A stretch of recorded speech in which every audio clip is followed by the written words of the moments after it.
كتب لي أحد التائبين قصة توبته ورجوعه إلى الله بعد ضياع ومعاناة استمرت سنوات. قال في سطوره وفي رسالته: لا أدري كيف أبدأ وكيف أعبر لك عن قصة الرجوع. أنا شاب أبلغ اليوم من العمر 26 عاما. أنا أكبر إخوتي وأسرتي فقيرة جدا. أما أصحابي فلا يصلون ولا يصومون. حياتنا بكل صراحة سهر وخمر ومخدرات. 7 سنوات على هذه الحال حتى مللنا من هذا الضياع، فبدأنا بطريق آخر من طرق الضياع، وبدأنا رحلة جديدة من رحلات الغفلة.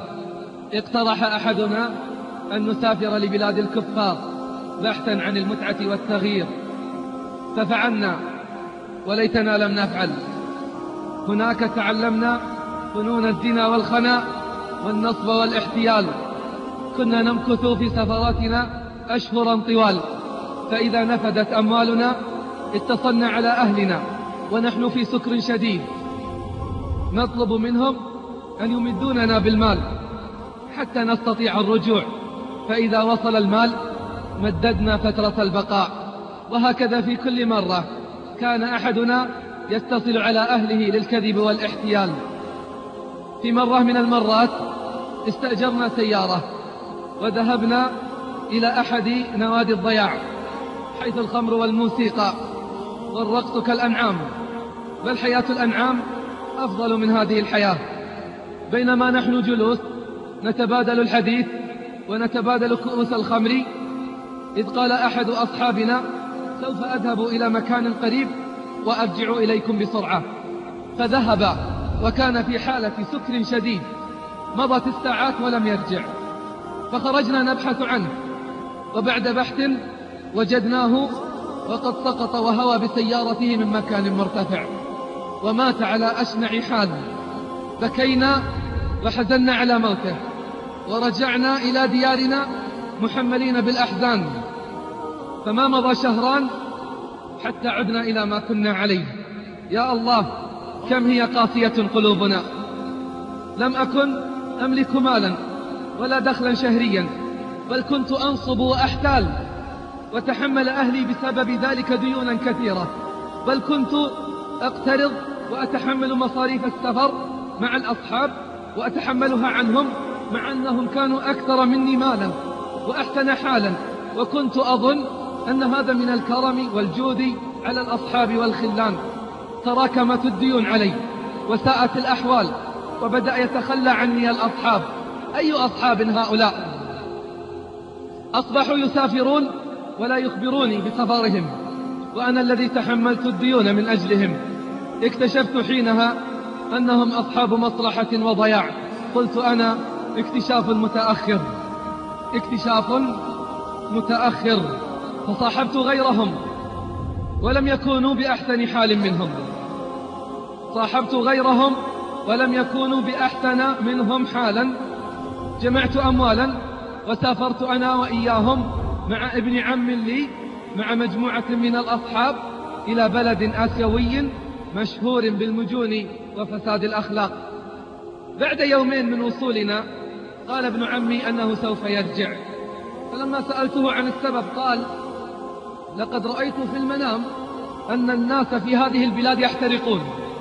رأيت في المنام أن الناس في هذه البلاد يحترقون وقد اشتعلت بهم النيران، وأتاني رجل شديد البياض قال: ارجع قبل أن تحترق معهم، ارجع قبل أن تحترق معهم. فرجع ابن عمي ورجعت معه، فمكثت في البيت بلا مال وبلا أصحاب، وأصابني من الهم والحزن والضيق ما الله به عليم. في يوم من الأيام حانت ساعة الانتقال. في يوم من الأيام جاءتني أمي باكية وكلمتني وقالت: لماذا لا تصلي؟ لماذا لا ترجع إلى الله؟ وأعطتني شريطا وأقسمت علي أن أسمعه، ثم ذهبت وتركتني. فبدأت أسمع الشريط فأحسست أني أنا المخاطب. كان الشريط يتكلم عن الذين يغرقون في الذنوب والمعاصي، كان الشريط يتكلم عن أثر الصحبة في الاستقامة وأثرهم في الضياع.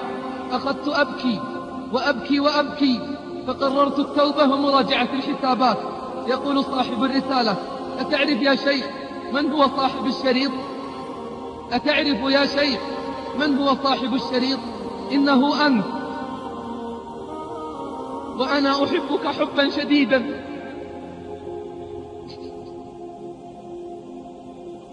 وأنا أحبك حبا شديدا. وكان اسم الشريط أحوال الغارقين. ثم أعطتني أمي شريطا آخر اسمه قوافل العائدين. قلت أنا: اللهم اجعلنا خيرا مما يقولون وأحسن مما يظنون، واغفر لنا ما لا يعلمون. يقول: ها أنا ذا أكتب لك الرسالة وأنا أبكي بكاء شديدا، وأمي جالسة عندي تبكي معي وتدعو لك بالثبات، وتدعو لك بالثبات حتى الموت. وهي فرحة جدا بتوبتي. يا شيخ، إن قصتي أكبر وأعظم من هذا، ولكني ذكرتها لك باختصار. أما من أخباري الجديدة منذ أن بدأت الحياة الجديدة، حياة التوبة والاستقامة، فأنا أنتقل من خير إلى خير ومن نور إلى نور. لقد حصلت على وظيفة، وأنا الذي كنت عاطلا لسنوات، بل لست أملك شهادة كما يملك الغير، ولكنه فضل الله يؤتيه من يشاء. وأزيدك خبرا من الأخبار ستفرح لي عندما أخبرك به. فزيادة على وظيفتي، أنا الآن مؤذن في بيت من بيوت الله. أنا الآن مؤذن في بيت من بيوت الله، أصدح بالأذان وأردد في اليوم مرات ومرات: الله أكبر ولا إله إلا الله. فادعوا لي بالثبات، وإني والله لأدعو لأصحاب الماضي بالهداية والصلاح، وأتمنى أن يعتبر بقصتي أولو الأبصار